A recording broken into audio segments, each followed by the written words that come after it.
Le temps de la grâce est encore là. La rédemption est complète. Jésus a expié à notre place à Golgotha. Des foules innombrables se précipitent joyeusement vers la patrie. Elles ont trouvé le salut, la paix et le repos de l'âme.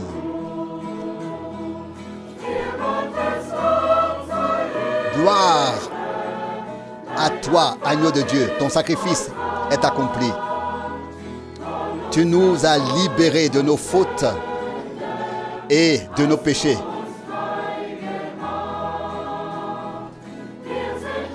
Nous sommes un peuple de sacrificateurs, rois dans ton royaume. Nul nom sur la terre n'est égal au tien.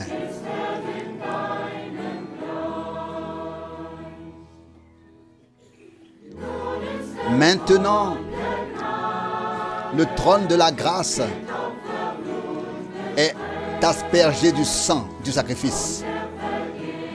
Et Dieu ne se souvient plus du péché pardonné. Le soleil d'amour du Sauveur brille sur les bons et les mauvais. Le peuple de la nouvelle alliance est uni par son sang.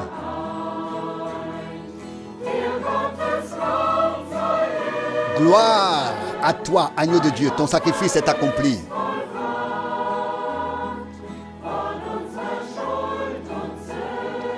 Tu nous as libérés de nos fautes et de nos péchés. Nous sommes un peuple de sacrificateurs, rois dans ton royaume. Nul nom sur la terre n'est égal au tien.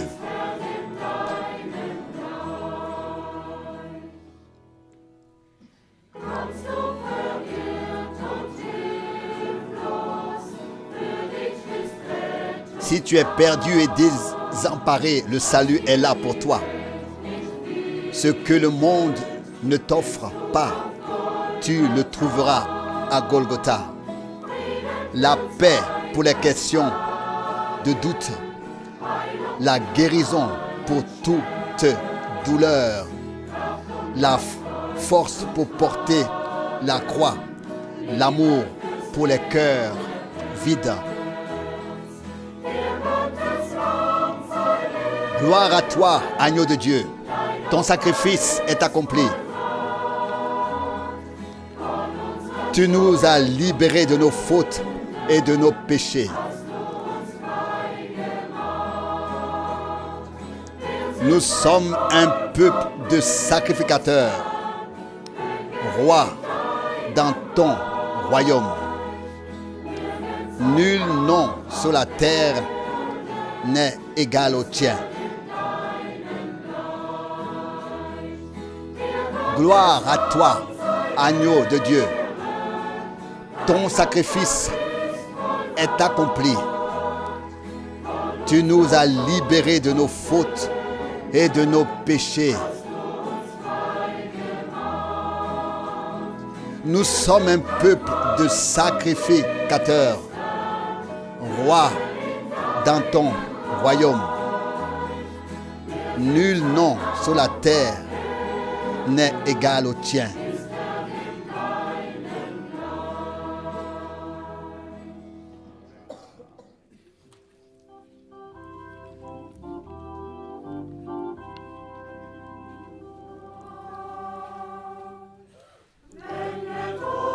Lorsque le son de la trompette retentira, lorsque l'appel retentira à travers les vallées et les profondeurs des montagnes et dans les tombeaux, quand l'époux dans sa splendeur viendra chercher son épouse,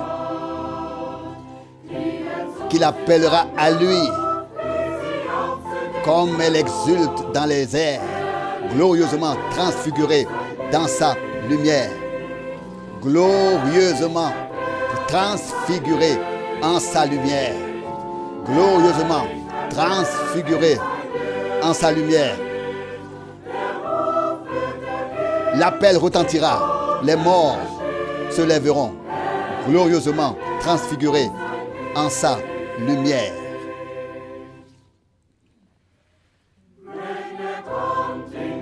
Quand il viendra sur les nuées du ciel et que ceux qui l'ont aimé ici-bas sortiront des tombeaux et brandiront l'étendard de la victoire, quand le corps et l'âme s'uniront, la mort ne tuera plus. Comme ils pousseront des cris de joie, ceux qui se verront face à face, glorieusement transfigurés dans sa lumière. Glorieusement transfigurés en sa lumière. Glorieusement transfigurés en sa lumière.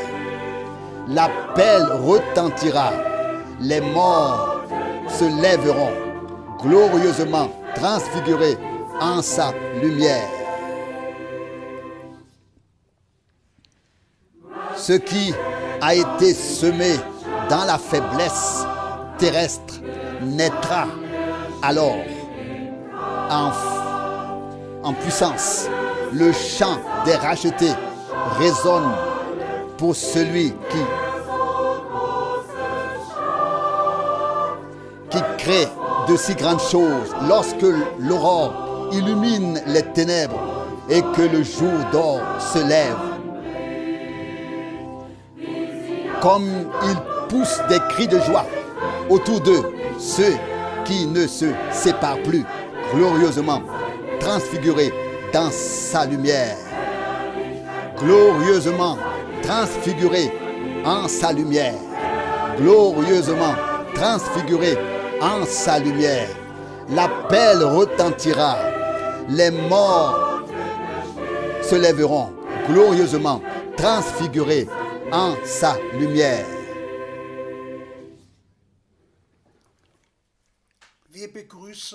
Nous vous saluons tous et souhaitons la bienvenue à cette émission de la méditation de la parole biblique avec Frère Franck. À tous les frères et sœurs du monde entier, dans le précieux nom de notre Seigneur Jésus-Christ. Nous sommes très reconnaissants pour le privilège de ce matin d'entendre la parole de Dieu. Puisse le Seigneur bénir tous les auditeurs, les fortifier dans la foi et les préparer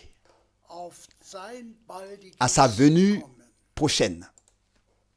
Je lis une parole de l'Écriture en guise d'introduction tirée de 2 Timothée, chapitre 4, versets 1 et 2.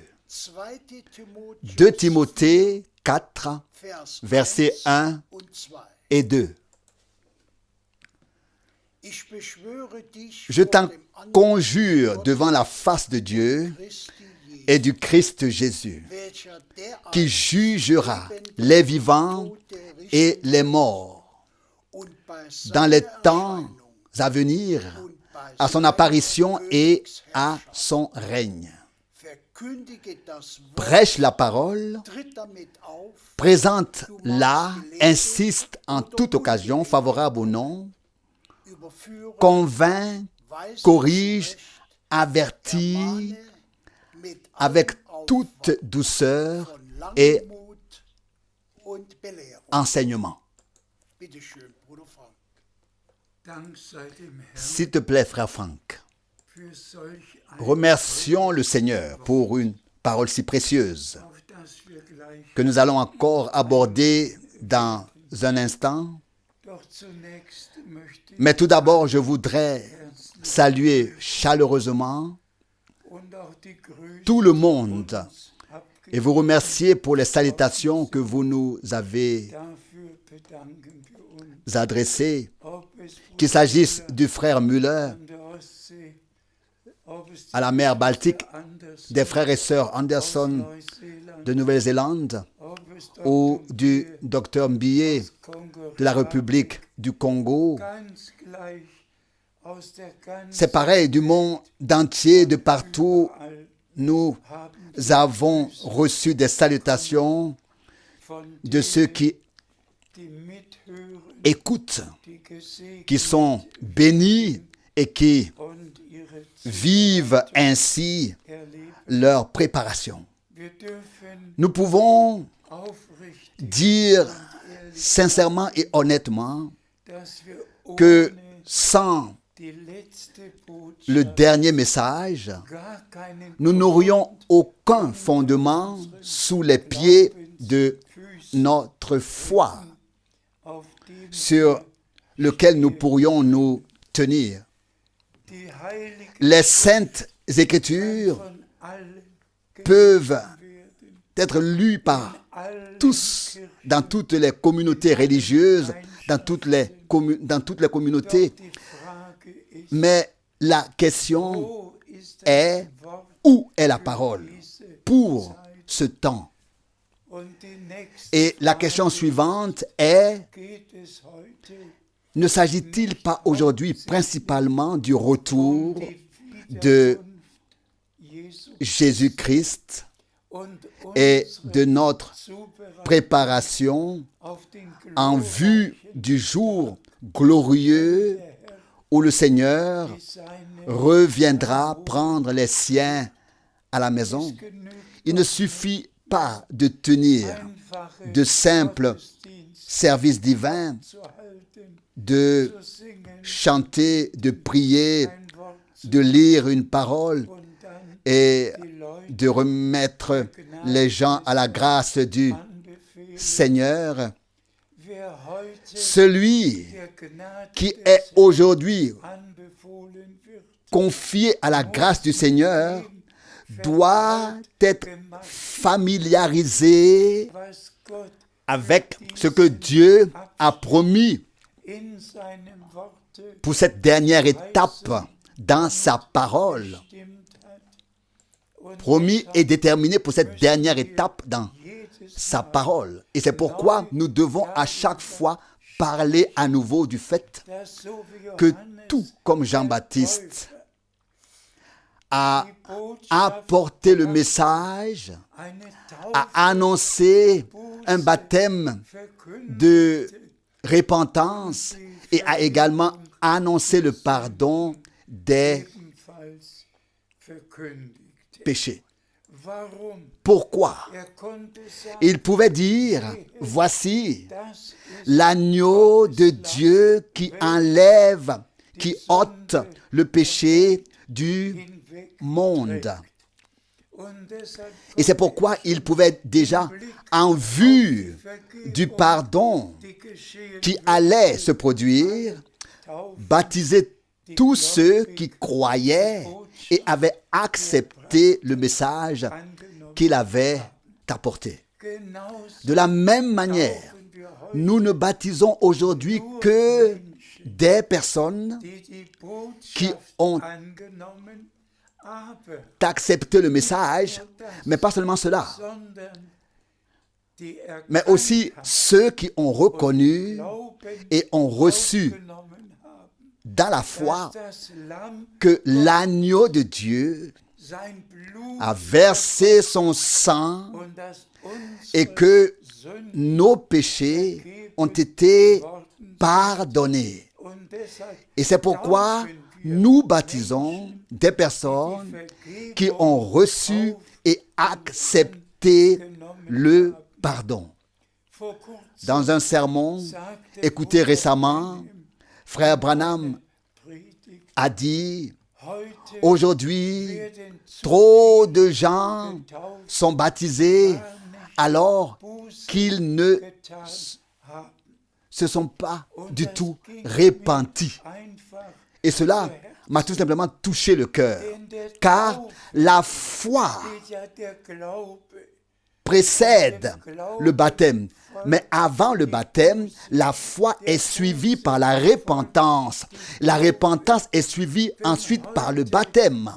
Donc, si aujourd'hui aussi des jeunes s'ajoutent et vont au baptême avec le sourire, sans avoir vraiment vécu une rupture intérieure, une repentance, un regret, et sans avoir confessé leur mode de vie au Seigneur, et sans avoir prié pour demander pardon au Seigneur, nous devons revenir au commencement.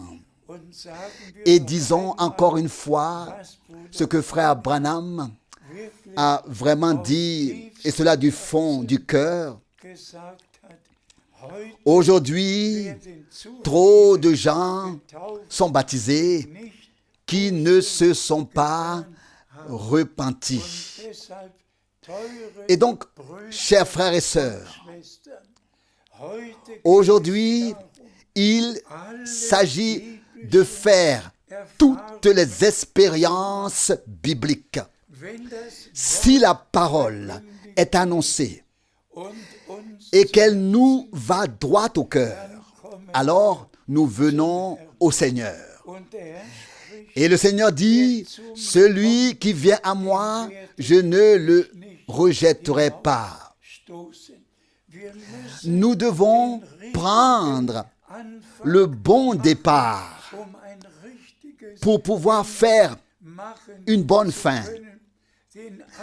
Le début, le commencement avec notre Seigneur. Et ensuite la fin, l'achèvement avec notre Seigneur. Croire dès le commencement et vivre toutes les expériences du salut par grâce. Nous allons lire quelques passages bibliques. Je t'en prie. Nous lisons de Galates chapitre 1, le verset 8. Galates 1, verset 8. Mais même si nous-mêmes ou un ange du ciel vous annoncions un autre message du salut que celui que nous vous avons annoncé, malédiction sur lui. Oui. Dans ce passage biblique aussi, nous avons reçu de la part de Dieu que tout doit être annoncé comme il l'a été au commencement, par Pierre, par Paul, par les apôtres. Et Pierre a effectivement, sous l'inspiration du Saint-Esprit, il a comme première chose annoncé la repentance, puis le baptême, puis le baptême du Saint-Esprit. C'est exactement ce que nous devons faire maintenant.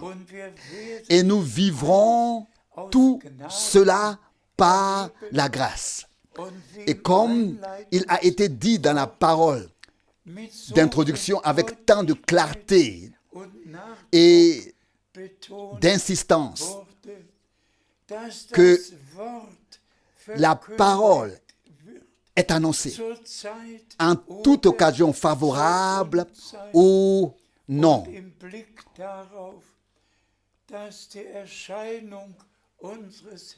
Et compte tenu du fait que l'apparition de notre Seigneur Jésus-Christ est proche, ainsi que le règne auquel nous aurons part après le festin de noces, Il s'agit tout simplement d'un sérieux saint dans lequel le message divin doit être annoncé afin que tous aient la possibilité de prendre leur décision et de ne pas la remettre à demain.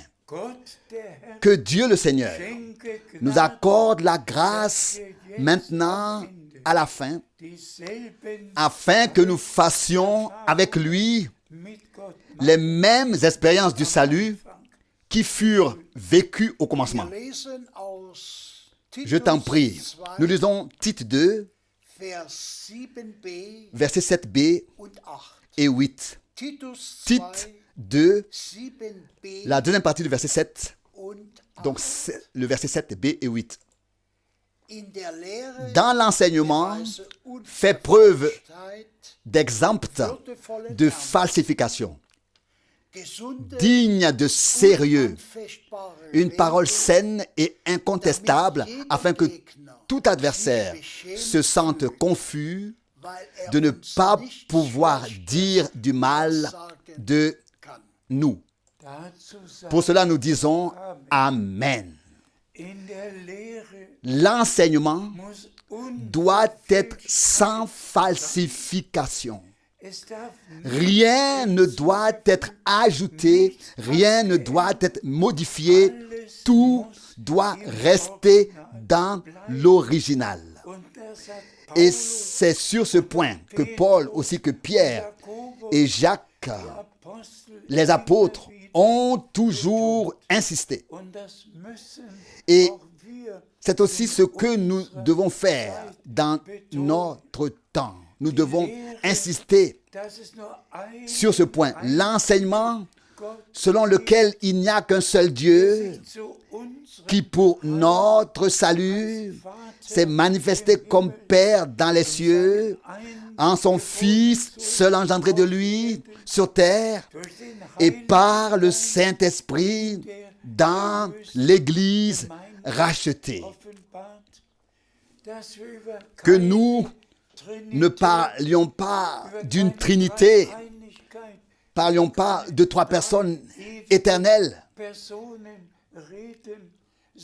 mais que nous annonçons réellement et sans falsification cette sainte parole et reconnaissons simplement par grâce que l'objectif de Dieu était que nous lui appartenions comme des fils et des filles de Dieu. Et c'est ainsi que nous avons reçu la position de fils étant établis dans la filiation, et nous en sommes reconnaissants au Seigneur. Il en va de même pour le baptême. Il s'agit bien du nom dans lequel se trouve le salut de Dieu. Aucun autre nom n'a été donné aux hommes sous le ciel dans lequel tout doit être fait, aussi le baptême. Car Dieu s'est manifesté à nous comme Père dans le Fils, par le Saint-Esprit, et cela dans le nom précieux et saint de l'Alliance, Seigneur Jésus-Christ. Et c'est pourquoi, au temps biblique, dans les Actes des Apôtres, il est rapporté jusqu'aux Épîtres que tous ceux qui ont été baptisés bibliquement ont été réellement baptisés dans le nom du Seigneur Jésus-Christ. Ainsi, l'évangile, le message du salut doit être proclamé tel qu'il a été annoncé au commencement, sans être falsifié, sans être falsifié. Je t'en prie, nous lisons le verset 3 de 1 Timothée, chapitre 1. 1 Timothée, chapitre 1, verset 3. Lors de mon départ pour la Macédoine, je t'ai demandé de rester plus longtemps à Éphèse afin que tu ordonnes à certaines personnes de ne pas exposer des enseignements étrangers. Oui, nous voyons ici quelle responsabilité Paul avait devant Dieu. Il a laissé Timothée à Éphèse pour qu'il veille à ce qu'aucun enseignement étranger ne soit exposé. L'Église du Dieu vivant est l'appui de la vérité. 1 Timothée 3,15. Et j'ose affirmer que dans l'Église de Jésus-Christ, on ne trouve aucun enseignement non biblique. Tout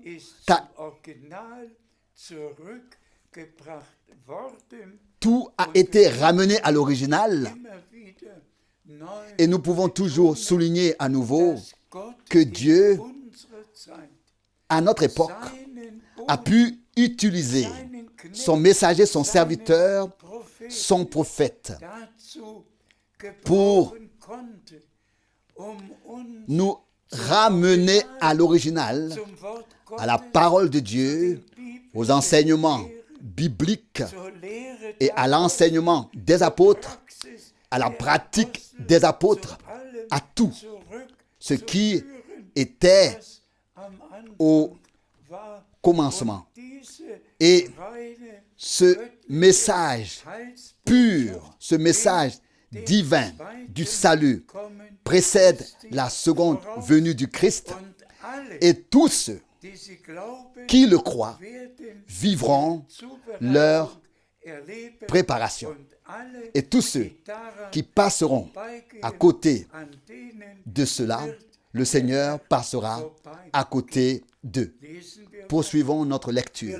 Nous lisons le verset 42 d'Actes 2. Actes des Apôtres, chapitre 2, verset 42. Actes des Apôtres, chapitre 2, verset 42. Mais avec persévérance, ils restaient attachés à l'enseignement des apôtres et à la communion, à la fraction du pain et aux prières. Ça, c'est le témoignage de l'Église primitive. Les croyants au commencement s'accrochaient constamment, sans interruption, à l'enseignement des apôtres, à la fraction du pain, au souper, à la communion, aux prières, à la communion intime avec Dieu et les uns avec les autres. De même, il faut maintenant que cela devienne ainsi, que l'Église appelée à sortir n'est pas seulement une assemblée, mais elle doit être l'Église de Jésus-Christ. L'Église élue, l'Église épouse de l'agneau de Dieu. Que nous soyons apportés dans cet état, que tous maintenant s'attachent à l'enseignement, aux prières, à la fraction du pain, et que tout ce que Dieu a rétabli soit mis en pratique chez nous et au milieu de nous, soit pratiqué chez nous et au milieu de nous, soit révélé parmi nous, que ce n'est pas seulement un message que nous avons entendu, mais que c'est une réalité divine au milieu de nous, dans tous les peuples, dans toutes les langues, parmi tous les vrais croyants, et que ce verset devienne une réalité divine. De Actes des Apôtres 2, verset 42. Poursuivons notre lecture. Nous lisons Jean 7, verset 16. Jean 7, chapitre 7, verset 16. Alors Jésus leur répondit, mon enseignement ne vient pas de moi, mais de celui qui m'a envoyé. Amen. Tout homme de Dieu doit pouvoir le dire. Car le Seigneur dit que celui qui l'envoie proclame sa parole. Et c'est pourquoi aujourd'hui, la question doit être posée à tous les prédicateurs, à tous les évangélistes, à tous ceux qui pensent servir Dieu et qui pensent prêcher sa parole. La question doit être posée. De qui vient l'enseignement que tu défends? De qui venait l'enseignement dans la communauté religieuse luthérienne, dans celle de Zwingli, dans celle des baptistes, dans celle des méthodistes, dans toutes les communautés religieuses? De qui proviennent tous ces enseignements? Qui peut dire aujourd'hui l'enseignement que je proclame est venu de Dieu, vient du Seigneur, vient du christianisme primitif. Et c'est pourquoi, frères et sœurs, il faut que cela soit souligné avec une telle sainteté qu'il s'agit maintenant de la partie de ce temps dans lequel il s'agit de la dernière étape dans laquelle Dieu lui-même doit prendre la parole. Tous les hommes ont déjà longtemps assez parlé, assez longtemps présenté leurs enseignements et leurs interprétations. C'est l'heure, c'est le jour, c'est le moment maintenant où la parole de Dieu seule a le dernier mot. C'est elle et elle seule que nous avons à annoncer, à proclamer. Vous savez tous ce qui a été lu dans la parole d'introduction, tiré de 2 Timothée, chapitre 4.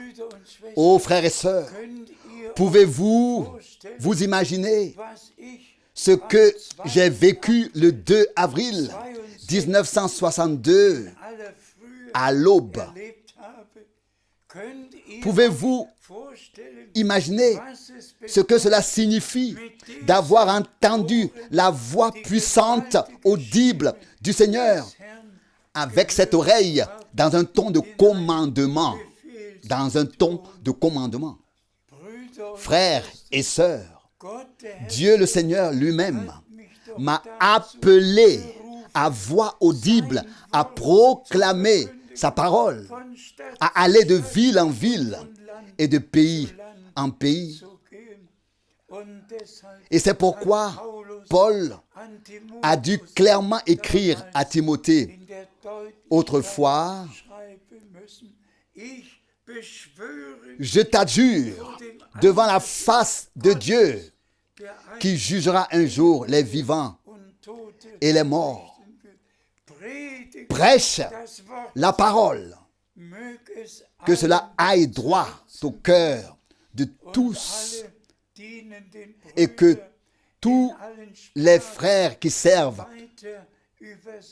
de toutes les langues et ceux qui traduisent, que cela vous tienne à cœur à tous, à ne rien ajouter de plus, mais à servir au peuple de Dieu le pur enseignement biblique comme pure nourriture biblique. Car c'est à cela que Dieu nous a destinée. Je t'en prie. Nous lisons les versets 11 et 12 de Galates 1. Galates 1, versets 11 et 12.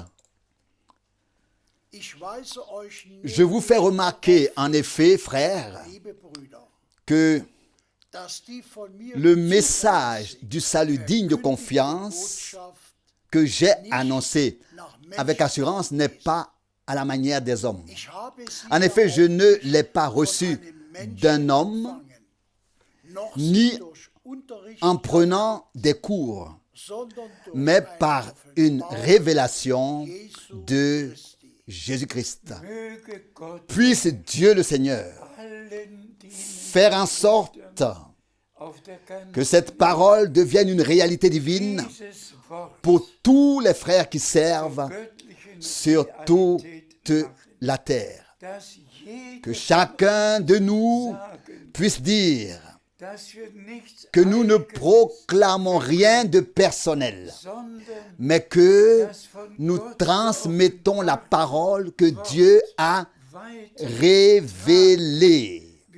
Nous ne l'avons pas reçue d'un homme, mais nous l'avons reçue de Dieu pour la transmettre. Et c'est pourquoi nous voulons souligner et mettre en valeur les passages bibliques saints et les transmettre à tous dans le monde entier, dans tous les peuples et langues, que nous sommes maintenant tout à fait proches du retour de Jésus-Christ. Et que personne ne doit plus apporter ses propres enseignements, mais tous doivent, sous la conduite du Saint-Esprit, proclamer la même parole afin que l'Église épouse de toute la terre soit apportée dans l'unité de la foi et de l'enseignement, comme frère Branham l'a exprimé, soit ramenée au même pas, en accord avec la parole de Dieu. Que le Seigneur soit remercié pour le message de la fin des temps. Que Dieu soit remercié pour son serviteur et prophète qu'il a envoyé. Remercié soit le Seigneur de nous avoir destinés à proclamer sa sainte et précieuse parole. Qui, parmi tous les prédicateurs, peut dire « L'enseignement ne vient pas de moi, mais de celui qui m'a envoyé ». Qui de tous ceux qui dans le monde entier aujourd'hui prêchent ont réellement reçu un appel divin pour parler, une vocation divine pour voyager, un envoi de la bouche du Seigneur? N'ont-ils pas tous fréquenté des séminaires de prédicateurs, des écoles dites bibliques? N'ont-ils pas tous été enseignés par des hommes et enseignent ensuite les hommes? Oh, Dieu aie pitié et sois miséricordieux. Appelle les élus à sortir, sépare-les, afin qu'ils n'écoutent plus que toi et ta parole. Je t'en prie. Nous lisons de 1 Timothée, chapitre 4, verset 16. 1 Timothée 4, verset 16. Prends garde à toi-même et à l'enseignement. Tiens-y fermement, car si tu fais cela, tu te sauveras toi-même ainsi que ceux qui t'écoutent. Amen.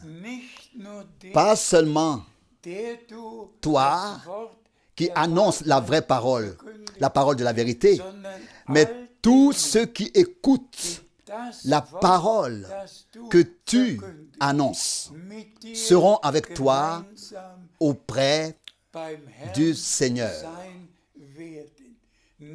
Pas seulement les vrais prédicateurs, mais tous ceux qui ont donné foi aux vrais prédicateurs participeront à l'enlèvement.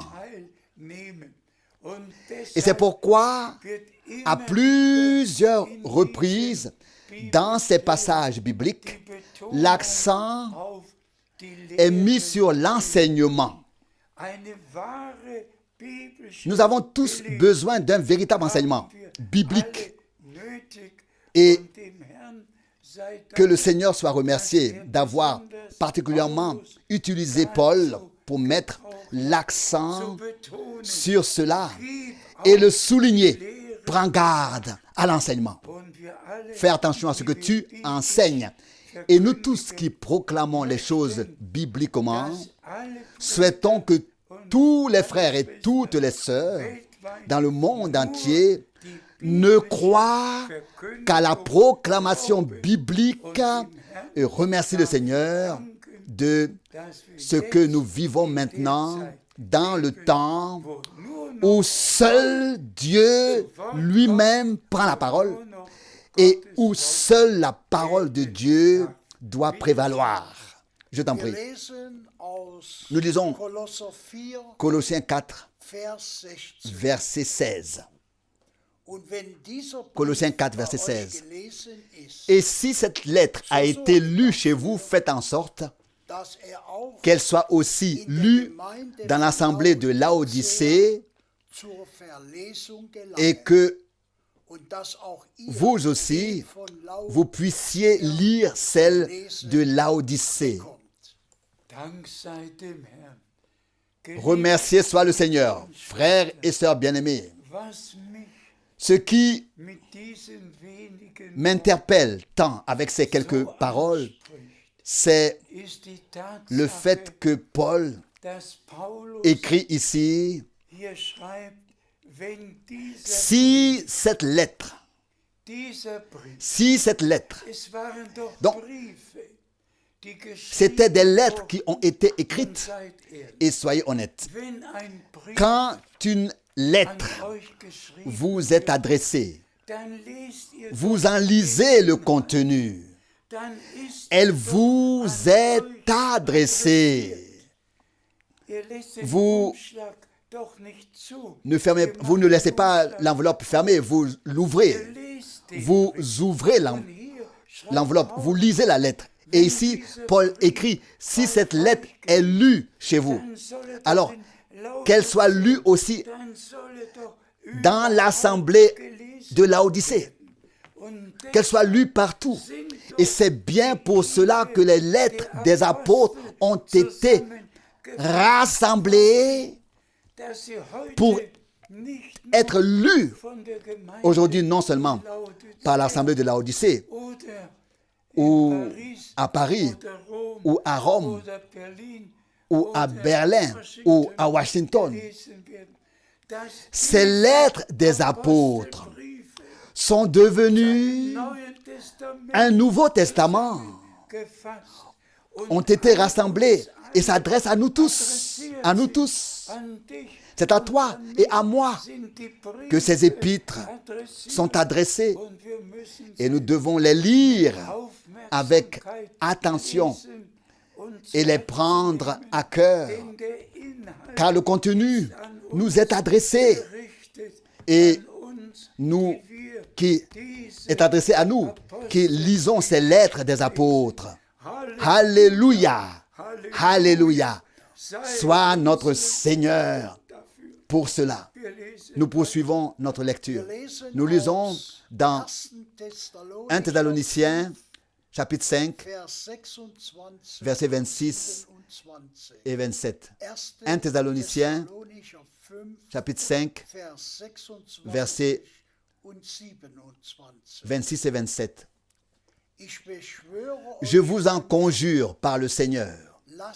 Faites parvenir cette lettre à tous les frères pour qu'elle soit lue. Pour qu'elle soit lue. À ce sujet aussi, nous disons encore une fois Amen. Faites parvenir cette lettre à tous les frères pour qu'elle soit lue. Remercions le Seigneur. Que Dieu le Seigneur soit remercié. L'apôtre Paul était conscient de l'appel divin, de la responsabilité divine, et il voulait que toutes les lettres écrites soient lues, prises en compte et suivies. Il en va de même à notre époque. Que notre Dieu soit remercié pour toutes les lettres et pour tout l'Ancien et le Nouveau Testament. Prenons à cœur tout ce que Dieu a à nous dire par sa parole. Je t'en prie. Nous lisons encore dans Apocalypse 22, versets 18 et 19. Apocalypse 22, versets 18 et 19. Je rends témoignage à quiconque entend les paroles de la prophétie de ce livre, que si quelqu'un y ajoute quelque chose, Dieu fera tomber sur lui les fléaux dont il est question dans ce livre. Et si quelqu'un retranche quelque chose des paroles de ce livre de la prophétie, Dieu lui ôtera la part de l'arbre de vie et de la ville sainte au sujet desquels il est écrit dans ce livre. Remercié soit le Seigneur pour cette sérieuse exhortation, pour ce sérieux avertissement. Avez-vous entendu? Il n'a plus été dit ici celui qui lit les paroles de la prophétie de ce livre, mais je rends témoignage à quiconque entend les paroles de la prophétie de ce livre. Nous avons ici la réponse dont il est question aujourd'hui. Aujourd'hui, il ne s'agit plus seulement que tous lisent les 22 chapitres de l'Apocalypse. Aujourd'hui, il s'agit de savoir que nous avons appris que Dieu a scellé ce livre avec les 7 sceaux, et que ce livre a été révélé dans notre temps. L'ensemble de l'Ancien et du Nouveau Testament a été lu pendant toutes ces années, même pendant les 2000 ans. Même pendant les 2000 ans. Mais maintenant, il s'agit du dernier livre de la Bible, de l'Apocalypse et de ce qui y est écrit. Et de ce qui y est écrit. Et ce qui est écrit devait être révélé, parce que tout a été présenté en parabole, en exemple.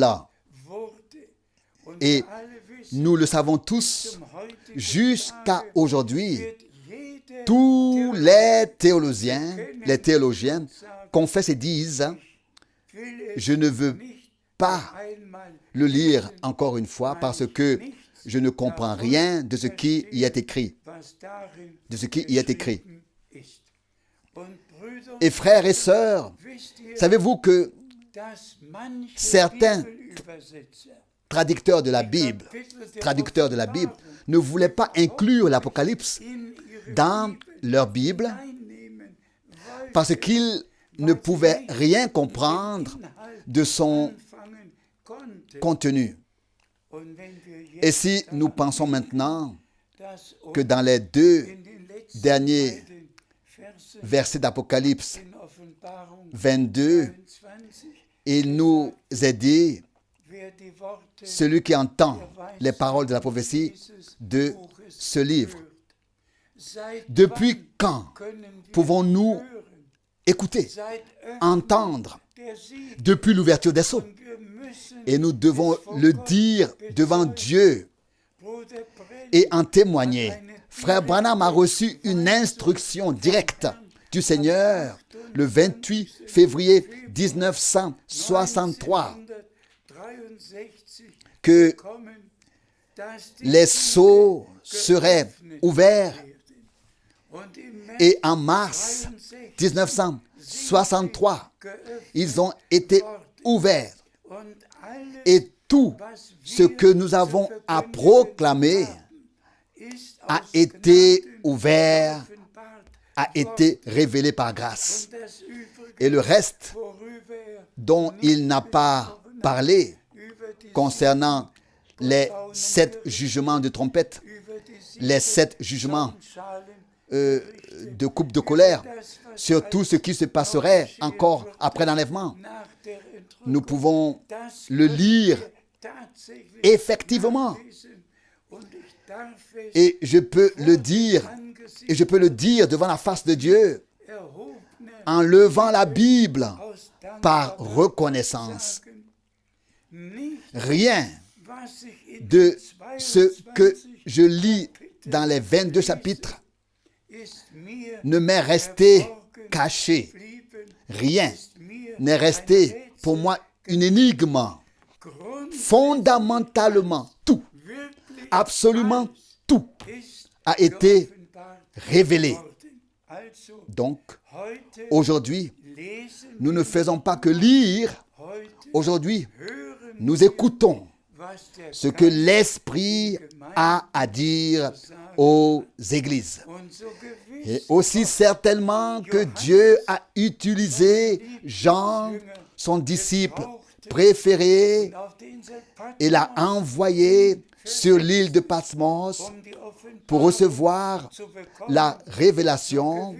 Aussi certainement, il a donné la révélation à Frère Branham dans notre temps.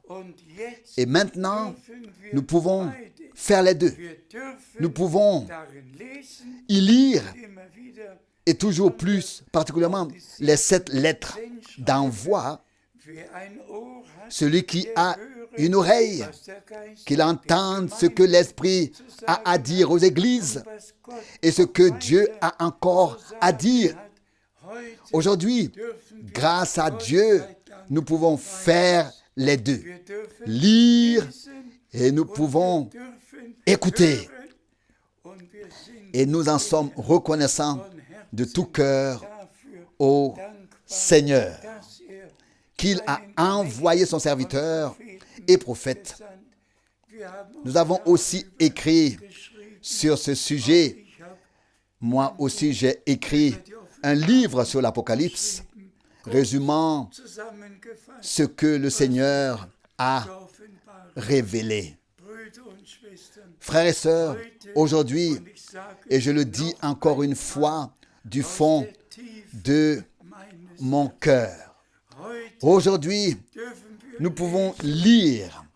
Aujourd'hui, nous pouvons écouter ce que l'Esprit a à dire aux églises.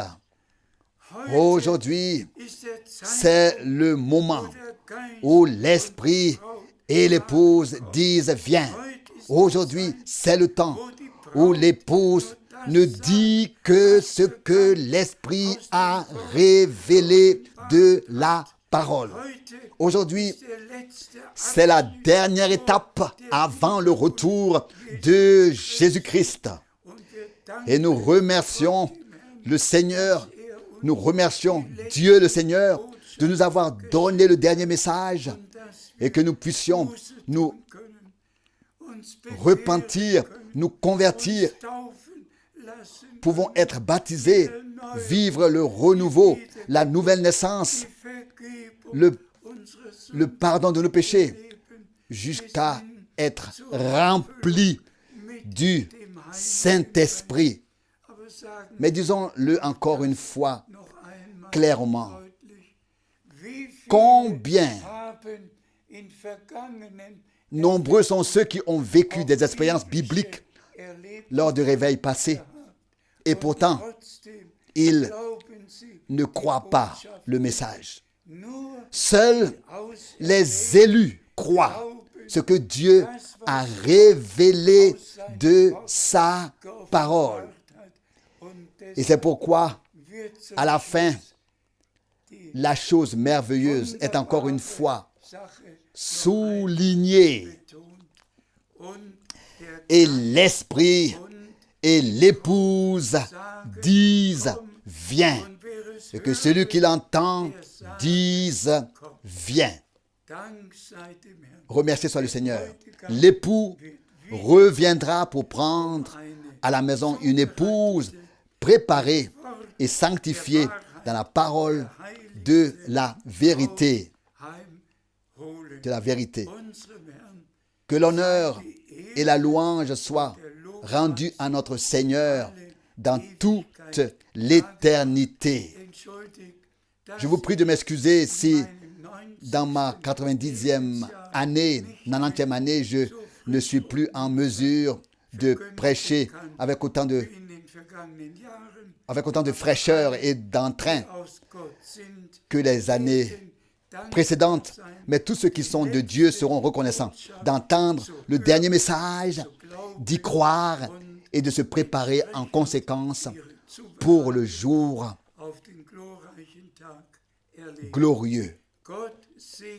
Que Dieu vous bénisse et soit avec vous tous dans tous les peuples, langues et nations.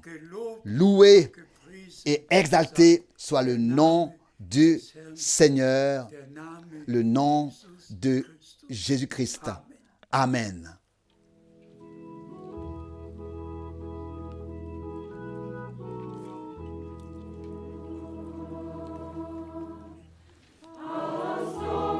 D'une longue nuit sombre et obscure, où j'étais accablé par le pouvoir du péché, le Seigneur m'a fait sortir quand la lumière a brillé pour moi du ciel. Dans la lumière du Seigneur, je peux chanter avec joie. Je suis maintenant dans la lumière du Seigneur. Dans la lumière du Seigneur. Je marche dans la lumière du Seigneur.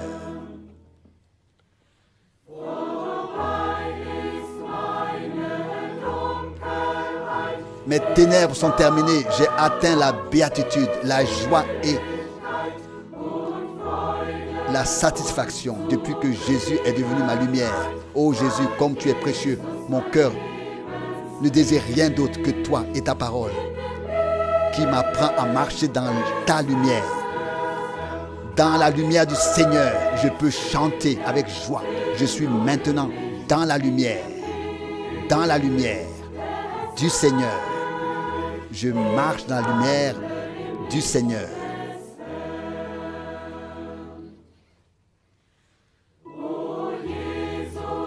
À toi seul, Seigneur, gloire et honneur.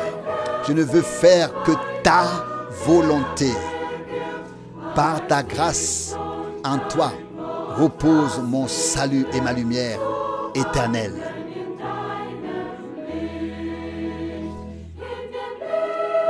Dans la lumière du Seigneur, je peux chanter avec joie. Je suis maintenant dans la lumière du Seigneur. Je marche dans la lumière du Seigneur.